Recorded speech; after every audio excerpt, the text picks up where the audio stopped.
सर्वप्रथम मैं सबको नमन करता हूँ और साथ ही साथ में बोध करता हूँ दुष्ट में गुरुदास की जय ध्वनि करें। बोलिए श्री सद्गुरु महाराज की। ये संसार को कर्म भूमि कहा गया। यहाँ हम लोग हैं बैठे, संसार एक कर्म भूमि, हर प्राणी कुछ न कुछ कर्म करते। संसार में जितने प्राणी सब कुछ न कुछ।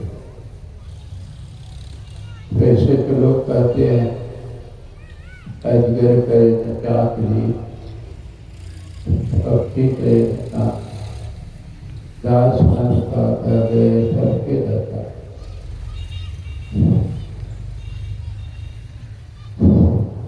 अजगर सर्प होता, ये कैसे होता?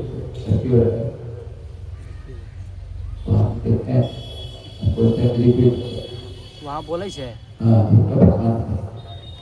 अपना लगाइए ना, अपना वाला सही है, कल भी सही होगा। हम तो बोलते हैं तो रिपीट होता है, कान लगाइए। कल वाला लगाइए, कल वाला अपना वाला लगाइए ना।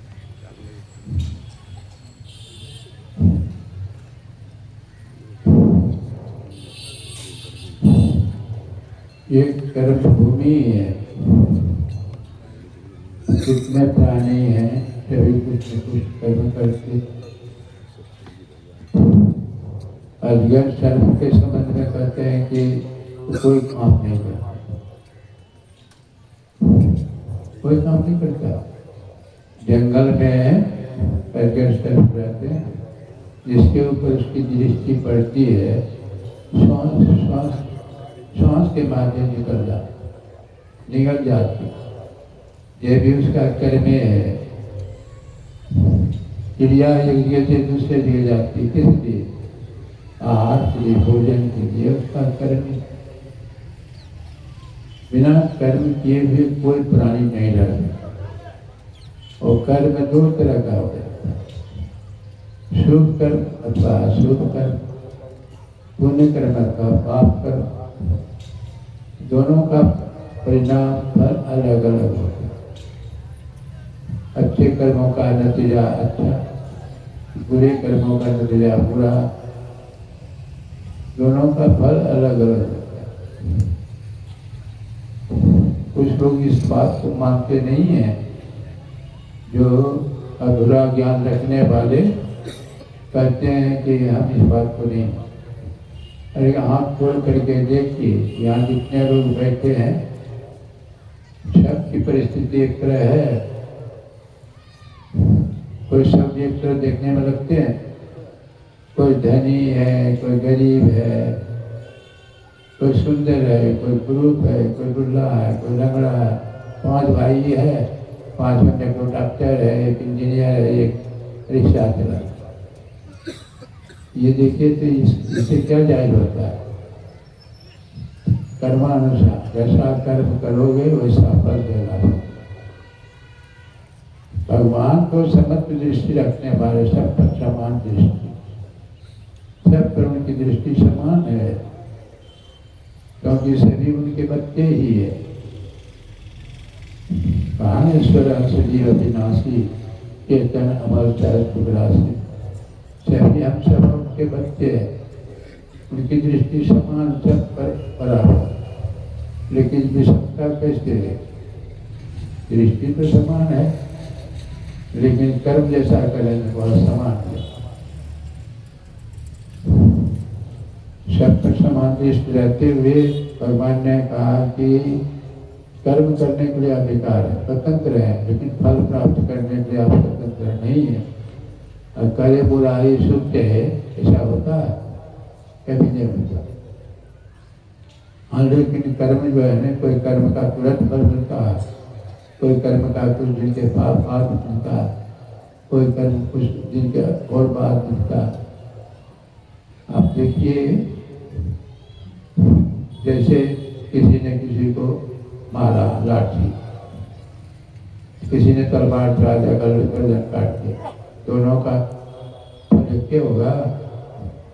किसी को फांसी हो जाता है, किसी को तो 4 साल का सजा हो जाता। तो जो कर्म जघन्य कर्म है, उसका नतीजा एकदम जघन्य। मैंने सब कर्म का फल एक साथ नहीं मिलता। कर्म 3 तरह के होते हैं। वर्तमान में जो हम लोग कर्म कर रहे हैं, ये क्रियामान कर्म है, अभी कर रहे हैं। फिर यही कर्म जमा होता है, संचित कर्म। और उसी संचित कर्म में से कुछ लेकर के हम भोग करते हैं, वो प्रारब्ध कर्म है, एक साथ सब नहीं है। जो कर्म करते हैं तो ये जमा हो रहा। आप देखिए, एक ही समय में केले का पौधा लगा, आम का पौधा लगा, अखरोट का लगा, तीनों फल एक ही समय एक, लेकिन केला का 500 फल देने लगता है, आम 500 साल में फल देता, अखरोट 10 साल में फल देता। देखिए, एक ही समय लगा है, लेकिन फल में अंतर हो गया। फर्ज कीजिए कि पुण्य कर्म रूपी अखरोट आप लगा, पुण्य कर्म अखरोट लगा दिए, फल तो देगा 10 साल। अब 5 साल में आपका शरीर टूट गया, फिर दूसरा शरीर जब हुआ तो आप जो है ना उल्टा पुल्टा करते जाइए। लेकिन देखेंगे बहुत लोग कहते हैं सत्संगी सब रोज दिन पूजा पाठ करता, फिर दुखे में है, ये कहते हैं दुखे में पूजा पाठ। अरे अभी सत्संगी बने, पूर्व जन्म में कोई अखरोट जो है उसका जो है नतीजा सामने करते हैं उल्टा कर, लेकिन सुख कैसे होता है? आप कर रहे हैं, कर कहिएगा बोलो माला नृत्य सजा, नहीं, ऐसा नहीं होता। कर्म जो जमा रहता है आदमी लेकर, आप उल्टा पुल्टा पुण्य कर्म करके जमा हुआ है, आप खूब उल्टा पुल्टा करके, लेकिन सुख जो संस्कृत करना आपके साथ कहने भी शास्त्रों में, यदि सहस्रम पापम निष्कीर्ण, पर उपनिषद की वाणी, यदि पहाड़ की तरफ मैंने इतना जो है घनघोर पापी से पापी, रत्नाकर दृष्टि अमूल माली, ये सब पापी से पापी, इतना पापी। अब देखिए, उस पापों से मुक्त होने के लिए शास्त्रों में क्या कहा है? यदि शहर से पाप तो विदते ध्यान योग, अब कहते ध्यान योग से जो है वह पाप चल करके प्राप्त हो, फल भोगना नहीं पड़ता। यदि फल भोगना पड़ता तो अंकुल वाले से लड़के कितने लोग की हत्या किए थे, लेकिन नारद जी के संपर्क में आते हैं, भगवान बुद्ध के संपर्क में आते ही अंगुल माली या वाल्मीकि का पहले नाम क्या था? रत्नाकर दस्यु नाम था। क्योंकि नारद के संपर्क में आए, संत के संपर्क में आए, वाल्मीकि भे वर्म सब जो है कर्म जल गया, वो वर्म सम, वर्म मिल करके वर्म। तो ये सुख दुख जो है कर्मों का फल है। यदि आप इससे बचना चाहते हैं कि हमारे जीवन में कभी दुख नहीं हो, तो ध्यान करना ही पड़ेगा। ध्यान का, भगवान का स्मरण करना ही पड़ेगा, दूसरा कोई उपाय नहीं है, कोई उपाय। कितना दान तुम कीजिए, भले स्वर्ग जाएंगे, स्वर्ग जाएंगे, लेकिन वह है ध्यान से पापों का नाश कैसे होता है, इसको समझने का कोशिश कीजिए। जैसे हम लोग कर्म करते हैं, तो कर्म इंद्रियां कैसे है, आप विचार करना। कर्म इंद्रियां हाथ पैर गुजार लिंग और मुंह, ज्ञान इंद्रियां आँख कान नाक जीवा और गर्दन, 5 कर्म की इंद्रियां, 5 ज्ञान की इंद्रियां, 4 अंतःकरण की, मन बुद्धि चित्त अहंकार, 14 इंद्रिय। इंद्रियों के साथ है आप देखिए, आत्मा की धारा इंद्रियों से जुड़ी रहती है, तो इंद्रियां काम करती। जैसे दूध के साथ घी, उसी से मन के साथ चेतन धार लगा रहा। चेतन धार में कल कहा था नहीं, आत्मा जो है शरीर में वह चेतन है, चेतन चेतन, वह आनंद स्वरूप है, सुख स्वरूप है।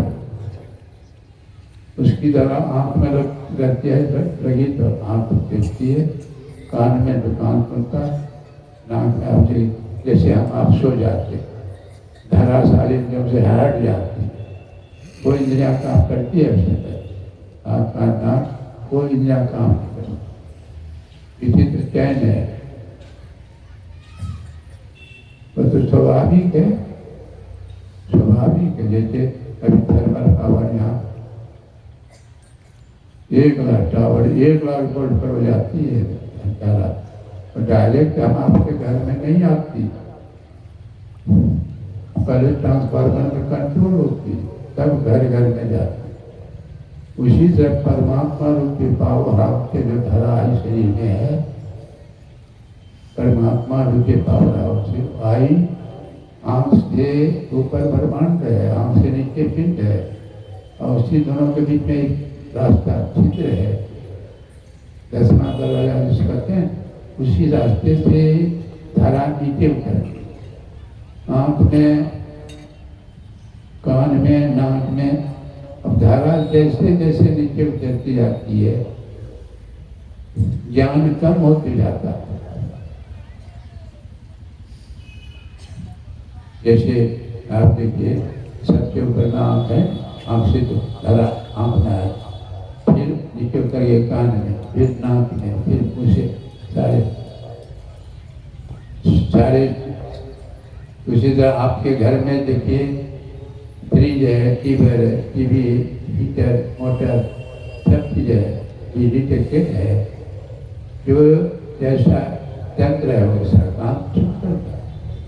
फ्रिज है तो आग उबलने का काम, बर्फ जमाने का काम, हीटर है तो आग उबलने का, पंखा देखिए चलता। उसी तरह हमारे जो इंद्रियां है, तंत्र, वो पावर जो है नहीं, परमात्मा की धारा उस सब में जाती है। तो जैसे आँख से जितना दूर की चीज को आप देखते हैं, क्या कान से उतनी दूर की आवाज़ का आप सुन सकते हैं? कान से जितनी दूरी की आवाज़ का आप सुनते हैं, नाक से उतनी दूर के गति को ग्रहण कर सकते हैं? नहीं, धीरे धीरे नीचे उतरती आती है, ज्ञान कम होते जाता है, ज्ञान कम होते जाता है। बिजली एक ही है, अलग नहीं है। तो मन जो है सारे कर्मों का अगुआ, मन जो है ज्ञान इंद्रियों को प्रेरित करता है, अज्ञान इंद्रियों को कर्म इंद्रियों को प्रेरित करता है, तब कर्म होता है। जैसे आप देख लीजिए, आप बैठे हैं, मन में विचार उठा भागलपुर जाना, आपके मन में विचार उठा कि भागलपुर जाना, अब आप जाना चाहिए कि नहीं जाना चाहिए। मन का काम देखिए, संकल्प कर जाना चाहिए कि नहीं जाना चाहिए। अब बुद्धि निर्णय करती है। बुद्धि यदि आपकी सबल है, मजबूत, तो कहिएगा कि नहीं, सत्संग समाप्त होगा तब जा। और यदि कमजोर है तो ये कहिए ऐसा बराबर सत्संग को कह रहा था, पूरा चले। देखिए निर्णय, जैसे बुद्धि निर्णय करती है वैसे कर्म इंद्रिया, जो ज्ञान इंद्रिया, आंख से देख लिया सिनेमा का पोस्टर, सिनेमा का पोस्टर आंख से देख ली, मन संकल्प विकल्प करता, बुद्धि निर्णय करता, बुद्धि निर्णय कर दिया तो यही कर्म इंद्रिया जो ये पैर, आंख और कान, आंख और ये पैर जो है दोनों से सब, ये पैर आपको सिनेमा हॉल में पहुंचा। नहीं कहा मुक्ते सर्वन कहे सुने, कटा फान स्पर्श उदानाशिका ले गयन चरण से प्रीत गयन फसे पदले। देखिए कर्म ज्ञान ज्ञान का कैसा सब, जैसा कान से सुने वैसे मुँह से बोले, नहीं बोले के कान से अंग्रेजी सुनते सुनते पूछे, अंग्रेजी ये बोलने लगे, हिंदी सुनते ये बोलने लगे।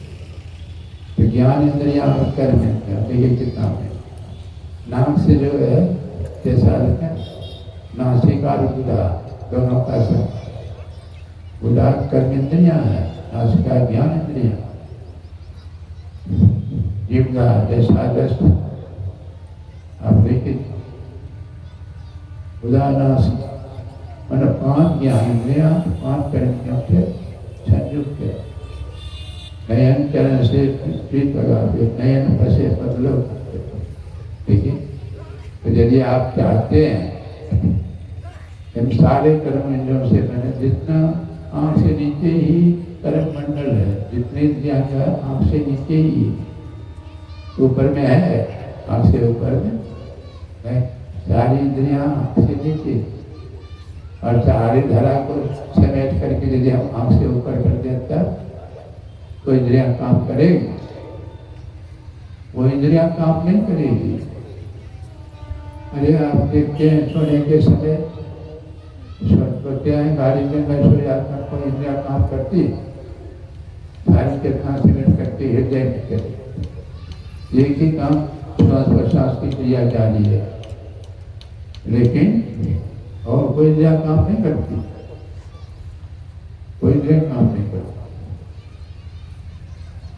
तो नीचे जैसे जैसे उतरता आता ज्ञान की अवस्था, यदि आप धारा को समेट कर आंख से ऊपर कर दें तो आप बताइए कि जैसे आंख बंद करते हैं तो क्या दिखाई पड़ता है, अंधकार, उसी के बीच में रास्ता जीव का पेटर, जीव का पेटर उसी जगह है। सारी धारा इंद्रियों के घाटों से तो ऊपर कर देंगे, अंधकार से ऊपर प्रकाश है, ऐसी अग्नि है। जितने जो है ना तो उल्टा सुल्टा कर्म है, कर्म धर्म को जला खा कर देंगे तो अब आंख से नीचे रहेंगे तो कर्म का फल भोगना होगा। आंख से ऊपर जाएंगे प्रकाश मंडल में, शब्द मंडल में, परमात्मा के पास, तो सारे कर्म से आप मुक्त हो जाए, भोगना नहीं पड़ेगा। कैसे जैसे होता ज्ञानी भोगे ज्ञान से, अज्ञानी भोगे रोग, अज्ञानी रो रो के भोगता, अज्ञानी ज्ञान। तो देखिए क्रिया जो है पिंड से ब्रह्मांड की तरफ जा, आंख से ऊपर जा। इसके लिए जैसे छत पर चढ़ने के लिए सीढ़ी लगाना पड़ता, लेकिन गिरने के लिए सीढ़ी भी लगाते। छत पर से किस रास्ता से गिरे थे सीढ़ी लगाते नहीं, गिरने के लिए कोई सीढ़ी नहीं, चढ़ने के लिए सीढ़ी। नीचे में देखते आपने सोते जागते सपने देखते, ये सब अस्वाभाविक होता है, जिसके लिए कुछ करना पड़ता है। ये स्वाभाविक होता है, जाते हैं आँख आकर सोते हैं, हाथ को ढीला, हाथ ढीला, पैर ढीला, धीरे धीरे आप चेतना सारे इंद्र से हट करके अब जब नीचे उतरती है कंठ में आ जाता, कंठ स्वप्न और स्वप्न बसता। जब भी हम लोग स्वप्न देखते हैं तब सोने के समय या जगने के समय, बीच में स्वप्न नहीं देखते। जैसे हम सोने को जा रहे हैं तब जैसे चेतन था जीव उत्तराखंड में उसी समय स्वप्न देखते। नीचे चला गया तो गाड़ी नींद है, गाड़ी नींद में स्वप्न नहीं देखते, गाड़ी नींद में स्वप्न आप फिर जगते हैं तब धीरे धीरे वही हृदय से धीरे धीरे कंठ से फिर आंख, तो फिर स्वप्न भी जगने के समय जीव आता है उसी समय तब जीवन का आखिर 3 अवस्था हो गई ना, जागृत स्वप्न सुषुप्ति। 3 अवस्था में 3 तरह का ज्ञान, जागृत का ज्ञान स्वप्न में नहीं, स्वप्न का ज्ञान सुषुप्ति में नहीं। सुषुप्ति में मिठा नींद गाढ़ी में आपको तो पता नहीं है पलंग पर सोए हैं कि जमीन पर सोए हैं, मिठा नींद पता चलता कुछ वो तो ज्ञान क्या नीचे जैसे जैसे जीव करता ज्ञान से नीचे अज्ञान से नीचे वो स्वाभाविक है, ये परमात्मा की तरह का विधान। लेकिन ऊपर चलने के लिए आँख से ऊपर चलना है, करने के लिए जहाँ बैठे हम खड़ा हो जाए, जहाँ पर जी बैठा उसके लिए खड़ा हो, और खड़ा होने के लिए क्या करें? जैसे आप जाएंगे बैठे हैं तो खड़ा होने के लिए आप बैठे हैं, सोए कोई लेटा हुआ है तो क्या करेगा? आप पैर समेटेगा, बैठने की शक्ति होगी, बैठेंगे तो खड़ा होने की शक्ति। इसका मतलब क्या हुआ? ये सारा संसार नाम रूपात्मक जगत है और इस संसार से अपने को समझना है। संसार से समझने के लिए एक नाम का जाप करो, न सब नाम टूट गए, एक रूप का ध्यान करो, सब रूप टूट गए। अब देखिए, आपको देखिए संसार की तरफ से हट रहे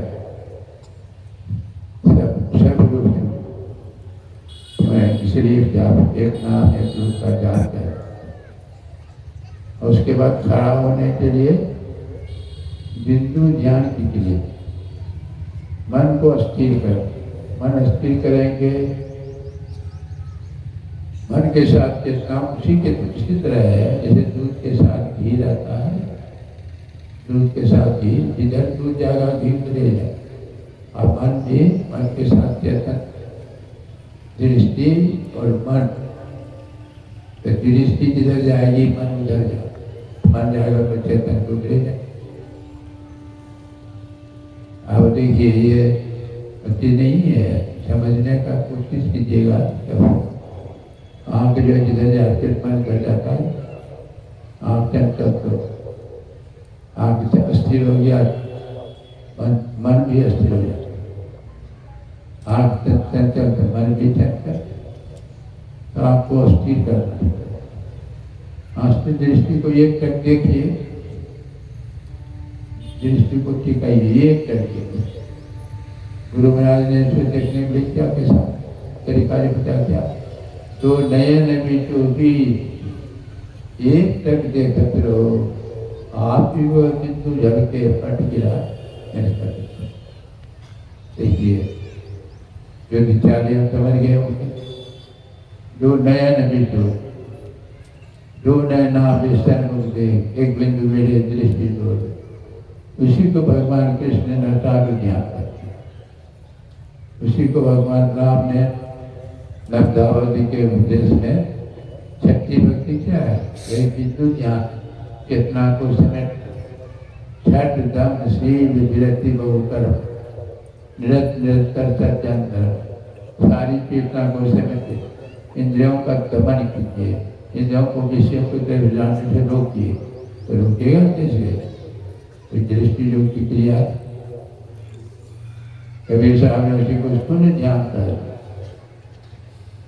शून्य ध्यान, गगन की ओट निशाना, देखिए कबीर साहब की बाणी, गगन की ओर निशाना है, गाय सूर्य पाने पाने तनका, इनके भी सीमा है।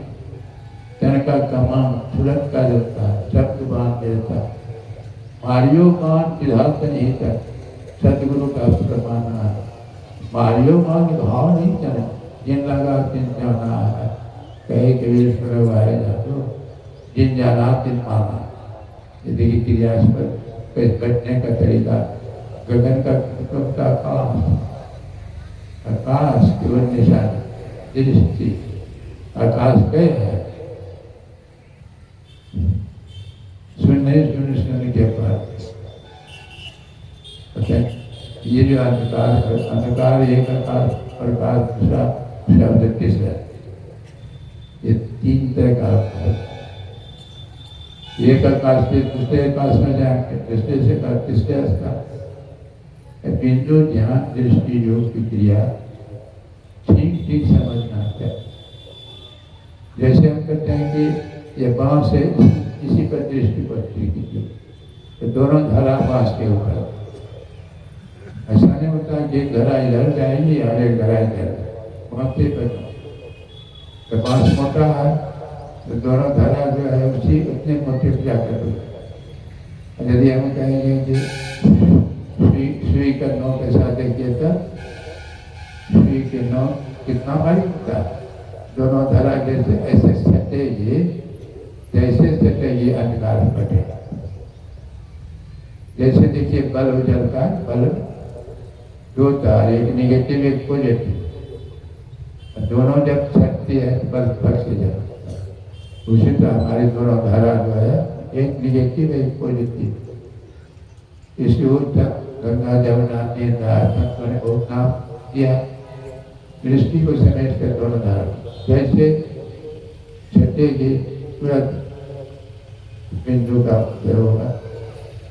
अब बिंदु में कहा देखिए क्या हो, ज्योतिर अंतर्गतम ध्वनि, प्रकाश में प्रकाश देखिए मरकरी जहाँ जा सकती है, देखिए कौन सा काके सुनिए तो देखिए आवाज होती है। आप घर में लाते कराते देखिए उधर आवाज होती है, आवाज तो होती है, ज्योति है तो आपको वहाँ आवाज हो, तो ज्योति गुम हो जाता, प्रकाश गुम हो जाता, आवाज के सहारे दीप पड़ता। यहाँ तक ज्योति में आ गए तो जब वह जितना तरह का कर्म था वो प्रकाश जड़ करके रहा। अब भोगना उसका नहीं पड़ेगा, सब धार पटवार करके पर मिला दे। इसीलिए कहते हैं क्या गुरु महाराज की बात, यही मानव से समैया है, कर परमेश्वर में क्या होगा, कर्म धर्म को जला खाक कर देंगे पुरस्कार।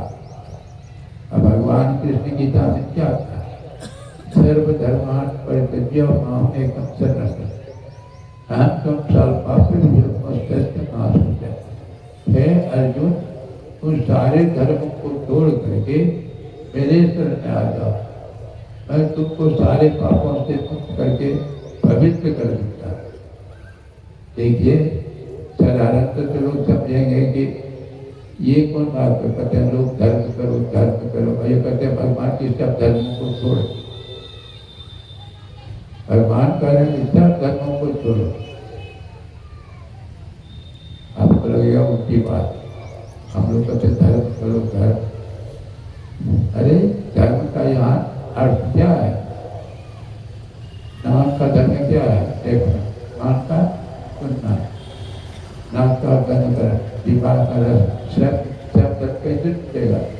वो बिंदु ज्ञानी है, दृष्टि योग जैसे आप धारा सिमट जाएगी तो कितना सब जितने आत्मा जितने सभी से हट जाती है, सब धर्मों का कितना होगा, आपका काम जब देखना था और नहीं देखेगी काम नहीं सुनेगा। सब धर्म का धर्म योग शरण में कौन जाएगा, शरीर नहीं जीव जाए। और परमात्मा जो है शरीर नहीं है, ऐसा नहीं समझेगा मुझे जाके अयोध्या जाके परमात्मा का दर्शन करेंगे। अरे भगवान राम का जो शरीर, अरे जो शरीर भगवान ने धारण किया प्रमाण करने वाले जानते हैं। तो नित्य मनुष्य अवतार, मनुष्य शरीर धारण किया, मनुष्य हो गया। अरे मनुष्य से आप कपड़ा पहन लिए तो कपड़ा हो गए, कपड़ा अलग है, धारण करने वाला अलग है, शरीर धारण करने वाला अलग है, शरीर अलग है। आत्मा जो है न शरीर को धारण करके रखता, आत्मा अलग है, शरीर अलग। ये नहीं कि आत्मा शरीर है तो बात नहीं है, आत्मा अलग शरीर अलग। कोई घर में रहता है, घर अलग, रहने वाला अलग, वही आत्मा, उसी का ज्ञान। कोई जाएगा परमात्मा से मिलने, सूरज जीव जो है जाएगा मिलने के लिए शब्द धार पर सवार हो, शब्द के धार पर सवार होकर जीव नीचे उतरा, शब्द तुरी सवार हो परमात्मा के पास और कब हुआ उसी धार पर चेतन था तो जीव उतरता नीचे, शब्द मंडल, फिर प्रकाश मंडल, फिर अंधकार वस्तु चाहिए। बताते थे कैसे शरीर हो गया, अस्तु शरीर, सूक्ष्म शरीर, कारण शरीर, महाकारण, इसी शरीर के अंदर जीव है। शरीर तो जड़ है, अज्ञान में तो है, और आत्मा चेतन है, आनंद स्वरूप है, दोनों का मिलाप हुआ, इसलिए कभी सुख कभी दुख। इस शरीर का धर्म, शरीर का धर्म सारे शरीर में अपने को रखती, सुख दुख से कोई परे परस्पर, वह कोई परे परमात्मा, ऐसा नहीं। अस्तुर उपासना गुरु में जो आपने कहा भगवान राम का ध्यान करके कीजिए, भगवान के नकर कीजिए, काली पूजा कीजिए, अस्तुर उपासना, अस्तुर उपासना। उस उपासना में रहेगा तो हम काम सारी क्या काम करें। वह जैसे बच्चा स्कूल में जाता है, पहले उसे ABCD लिखता है, कांपता है, मोटा मोटा, IABA में पास करता है तो पारी नहीं। उसी से उपासना का प्रारंभ होता है स्कूल से, जाते जाते सूक्ष्म में जाकर के ज्ञान का केंद्र कहिए, परमात्मा का धाम कहिए, योग कहिए, वहाँ जाकर के ज्ञान का अंत हो जाता है। वैज्ञानिक ने पेपर में निकला था ना, वैज्ञानिक सब परमात्मा के समीप पहुँच गए, इसी आत्मा से पहुँच जाए परमात्मा के समीप। धीरे पहुँच जाएगा, विकास रुक जाए, पूर्व विकास चलते जाए, चलते चलते ज्ञान का केंद्र है, वहीं जाने के बाद सारे दुखों का अंत होता है। हम प्रभु हम ये वही द्वंद्व द्वेष रहे नहीं हुई, नहीं ऐसी आरती कीजिए भक्त जना और नहीं दीजिए।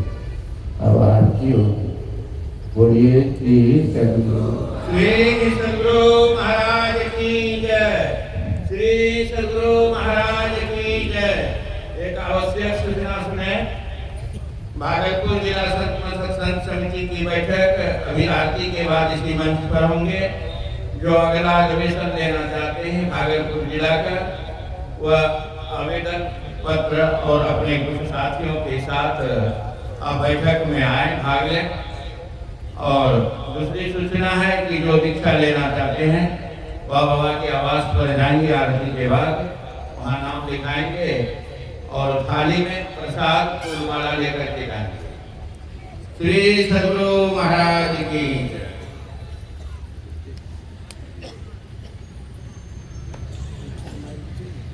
हाँ, आरती शुरू।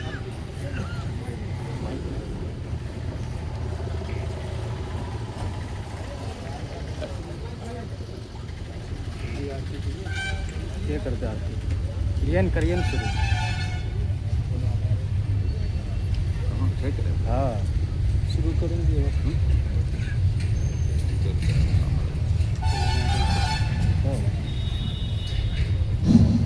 श्री सद्गुरु महाराज की जय। अब हम सब एक साथ स्वर मिलाकर आरती का गान करें। आरती संग सतगुरु की जय।